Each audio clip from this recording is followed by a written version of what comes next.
ay isang tradisyonal na pagkaing Pilipino na gawa sa kanin. Ito ay espesyal na uri ng lugaw na may karne ng baka, tuwalya at bituka na nagbibigay ng kakaibang lasa at tekstura nito. Ito ay paboritong comfort food ng mga Pinoy, lalong-lalo na sa mga ganitong kalamig na panahon. Yung flavor no, syempre lasang goto, pero yung level up siya sa sarap. Plus meron siyang level up na aroma, level up na lasa. Siguro dahil dito sa nilagay nila na tinapa, parang meron siyang fishy flavor na nag-complement, nag-blend dito. Hindi siya ganun ka-salty, tamang-tama lang talaga. Ang palabok ay isang sikat na Filipino noodle dish na may orange colored na sarsa, manipis na rice noodles at maraming toppings tulad ng hipon, tinapa flakes, dinikdik na chicharon, itlog at sibuyas na may lasang shrimp o fish broth at anato. Alam niyo yung classic na lasa talaga ng palabok. Sa akin talaga, ang palabok talaga dapat very strong yung lasa ng tinapa niya.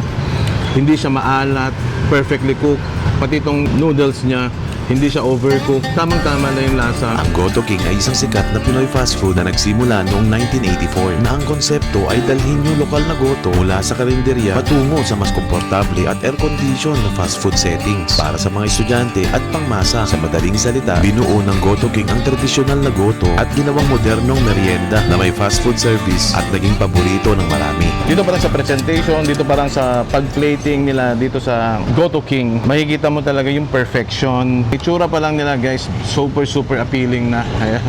So nag-order tayo dito ng palabok, ganyan. At saka, syempre, ang Goto King kasi, known siya yan, syempre sa goto. So nag-order din ako ng goto.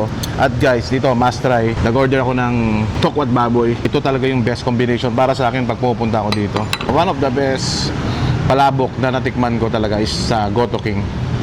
So lagyan natin ng kalamansi. Ayun no. Ayun no.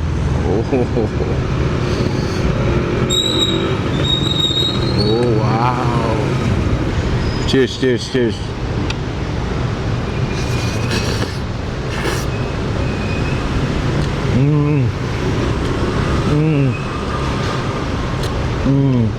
Alam niyo yung classic na lasa talaga ng palabok.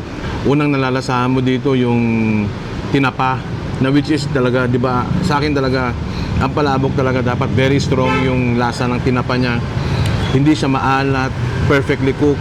Pati itong yung kanya, itong noodles niya, hindi siya overcooked. Tamang-tama na yung lasa. Ganito ka talaga ang gusto kong lasa ng palabok talaga.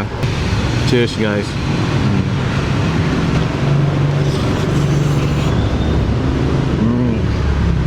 I-try natin lagyan siya ng hot sauce. Ito, nagkuha ko ng chili paste nila dito. So lagyan natin siya. Ayan no. Tapos ilagay natin ng kuha tayo ng egg. Yun no. Lagyan natin na kalamansi. Yun. Yun, look at that guys. Cheers bro.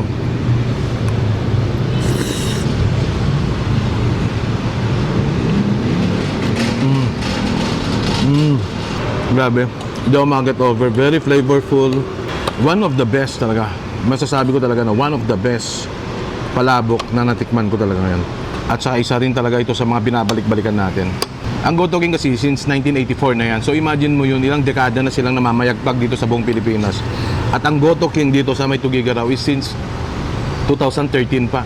So almost 13 years na silang nandito. But still, tignan mo, going strong. Ang ganda ng pwesto. Ang sarap lang kasi kumain dito, yung vibes niya. Meron silang dine-in, air condition, malinis, mabango.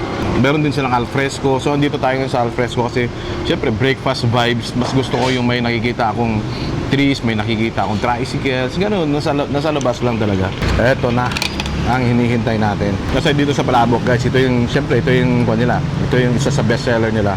So, ang meron dito nakikita ko, what's this? Hindi ko alam kung ano to eh. Meron silang ganito. Ano kayang lasa nito? Sarap. So, lagyan natin ng kalamansi. Alam mo, tamang-tama itong lugaw ngayon. Di ba? Sobrang lamig ng panahon ngayon. So, lugaw is life, kumbaga. Ayan o. Huwag mo natin lagyan ng chili paste. Gusto kong tikman siya at least ganito pa lang. Cheers, bro. Oh, wow. Yung flavor nito, syempre goto, alam naman na natin lahat kung ano yung lasa ng goto. Plus meron siyang level up na aroma, level up na lasa. Siguro dahil dito sa nilagay nila na tinapa, parang meron siyang fishy flavor na nag-complement, nag-blend dito. Hindi siya ganun ka-salty, tamang-tama lang. Ikaw kung medyo nabibitin ka sa lasa niya, meron naman dyan, may patis, may paminta, may toyo, bahala ka. Pero sa akin kasi ang kulang lang, feeling ko ang kulang lang dito sa akin is paminta. Pero nandun na, very rich pa rin yung flavor niya. Sarap. Ito, this point, lalagyan na natin ng chili oil. Ayan, no? Oh my God. Sarap talaga.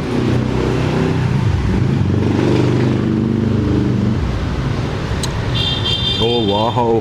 Tapos, ayun, regular goto, makikita mo meron siyang strips. Para tawag dito, libro. Pero guys, bawal kasi sa akin to, kaya hindi natin kakainin yan. Kaya kumuha ko dito ng itong pinapartner ko talaga dito. Itong tokwak baboy. Yan, tikman natin. Cheers.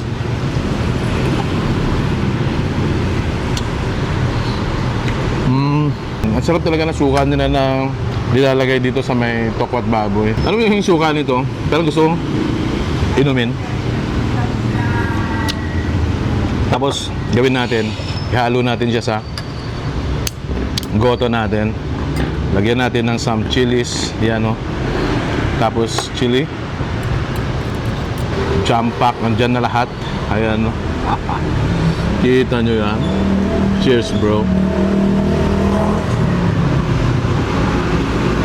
Oh my God, yan. Ang sarap talaga ng combination niya. Oh, tumama sa akin yung siri dun, ha. Cheers, bro. Sa mga taga-Tugigaraw, alam na kung nasaan to. Pero yung mga gusto pang pumunta, na bagong follower ko dyan, na hindi alam itong Goto King dito sa Tugigaraw, dito lang sila sa Centro 4, Rizal Street. Ayan, tabi lang ng Medispa. So pumunta lang kayo dito. Open sila from 6 a.m. to 2 a.m. At meron silang parang may bar pa ata sila dyan sa taas nila. Kung gusto nyo mag-jamming, mga ganun. So enjoy ko muna yung food ko. Thank you for watching 3F Moto.